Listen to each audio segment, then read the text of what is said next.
Brought to you with the compliments of CIBC First Caribbean.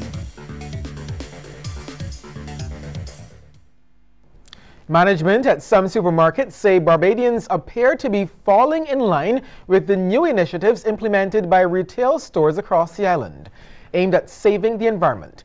Although the war against plastic bags is experiencing a few setbacks, both customers and store owners are already taking the initiative and moving away from them, while others aren't quite sure. More from Kareem Smith. Cbc Stores is one major retailer that has pushed back the start date for their 15-cent per plastic bag fee. The fee, which was supposed to start from June 1st, was agreed upon by the Future Center Trust and a number of retailers. However, floor manager at Massey Stores Warren Susie Allen says the business is still waiting on a shipment of reusable bags. She says they already have them on sale for $3.99 and shoppers are embracing them. Our customers are purchasing the bags. Some customers are also bringing their own shopping bags and using, because I can recall that years ago the only thing we would have used was either a paper bag or people would bring boxes and there was no plastic. So we at the Massey Stores realized that the environment is very important, and therefore we are pushing this initiative to get people to be aware of it and use recyclable bags. One shopper, a visitor from the UK, says a similar initiative was introduced in his home country and he supports the move. We kicked up a fuss when it started, but you're getting used to it, aren't you? So, what can I do? Go for it. Go for it. What do you do? Do you pay the few pence for the No, my missus carries my bag everywhere. So, there's one in the car, there's one in the house, so in a bag, so you know, we make sure we got bags. Other Massey shoppers feel the same way. You don't want all the bags filling up the landfill and stuff like that. I think we need to get away from that and start, you know, doing what is right and like what the other big countries are doing and try to get with the program. It's about time. You know, there's an awful lot of plastic bags that aren't going anywhere for a good few hundred years. So I don't think it's too much skin off anybody's nose to take some, some reusable bags along with them. It's done in a lot of other countries of the world. I guess it's time that Barbados caught up with that. Lionel Seahill Supermarket in Bridgetown is also trying to phase out plastic bags. By the next 2 months or so, we'll be offering it to our customers as an alternative. The first few bags will be free, but then you also have a solution or alternative to buy additional bags to keep at home for future reference and additional shopping. Meanwhile, at popular discount in Spooners Hill, at least one shopper doesn't agree that he should have to pay for plastic bags. We are saying that the island is in crisis, but you're putting in more crisis because that extra 15 cents we got to pay for a bag now.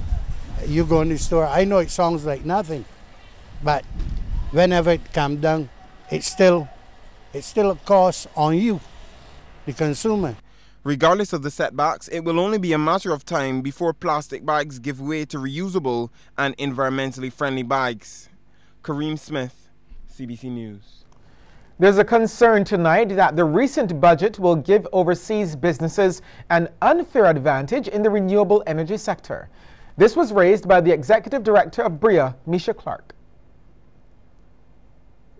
There's nothing stopping any of the local or foreign manufacturing-based firms in Barbados from leaving, setting up shop in one of the other regional domiciles where the cost of doing work is much cheaper, and then re-exporting those same products that were being manufactured out of Barbados into Barbados. So instead of becoming net exporters, we actually become net importers of products and services which we were once in charge of being the suppliers of.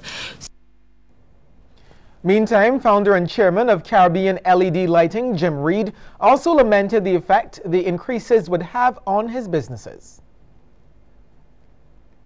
This is going to push up manufacturing costs dramatically, not just marginally, dramatically, because all my inputs, electricity costs are going up, transportation costs are going up, raw material costs are going up. Everything that I buy locally is going to go up by about 15%. Not 10%, not 12%, but about 15%. My costs are going to increase dramatically, and whereas I'm competing with imported products from China, they will have the advantage. I have to add that 10% National Social Responsibility Levy onto all my costs. Time now to take a look at how stocks traded on selected exchanges across the region. In Jamaica, JMMB Group Limited 7.50% was the volume leader with 1,902,400 units, followed by Radio Jamaica Limited and 1834 Investments Limited. In Trinidad, Sagicor Financial Corporation Limited was the volume leader with 160,498 shares, valued at $1,420,807.36, followed by Guardian Holdings Limited and First Caribbean International Bank Limited. And in Barbados, Fortress Caribbean Property Fund Value Fund was the sole security, trading 122,500 shares at 51 cents each.